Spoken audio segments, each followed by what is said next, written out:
Hello, welcome. I'm Cadet Aguilera, and this is we're going to be going over the complete guide to registering for your ROTC classes here at DED 330. So it's a pretty straightforward process. First thing you're going to need to figure out here is which classes you're going to need to take. It's going to be different if you're coming in as a 100 or a 250, for example. So we're going to get to that in a minute. Next is knowing your home institution, which is just going to be whichever college or university you're attending right now. You're going to need your paperwork, uh, which we're going to go over if you're cross town or you might be part of the consortium, and how to turn that in. So we're just going to figure out which classes to take first off. So you want to bring up Testudo, which is this webpage right here. And then you want to click schedule of classes. And then the best way to do this is go to course and then type in ARSC, and that's going to be all of the Air Force ROTC classes. And then you're going to have your lead lab, which is the 059 class right here. You're going to click show sections, and these are going to be what you're going to be filling out on the forms when it asks for this info. And then you have your 100 class and your 200. If you're joining as a 250, you're going to be taking both your 100 and 200 classes. So just make sure to list those both as well on the form. So right here, we have the ROTC registration form. If you go to schools like Nova, for example, you're going to be filling these out yourself. So it'll come as a PDF format. You can fill in which semester you're going to be a part of, the year.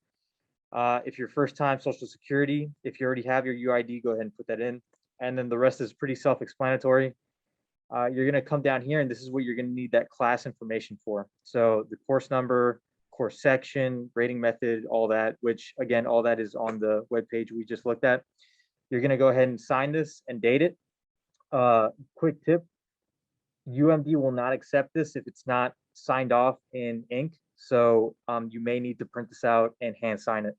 So just something to keep in consideration. Then you also have this one. This is the official transfer request form. This is also needed. You're going to be turning this form in along with the first one. Again, student identification, date of birth, all self-explanatory. Go ahead and hand sign it.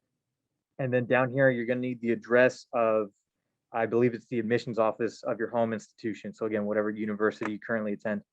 All right, so that's going to be the bulk of it for registering for your classes. Again, here on this form, you can see it'll break it down on what you need to register for specifically if you're freshman or sophomore, etc.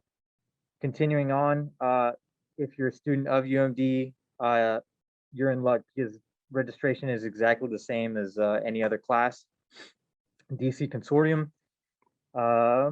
Right here, if you attend George Mason University, you can work with the coordinator. If you attend Catholic University of America, they also have a consortium coordinator. And then there is also the System of Maryland Interinstitutional Enrollment, which has its own link right here. Crosstown registration is what I just went over with the forms. You're going to be filling them out mostly yourself, but I know some schools like George Mason, you're going to be using a counselor. So if you have any questions, you can go ahead and email the detachment or reach out to any of the cadre. This is pretty much the entire process for getting set up for your air science and your lab class.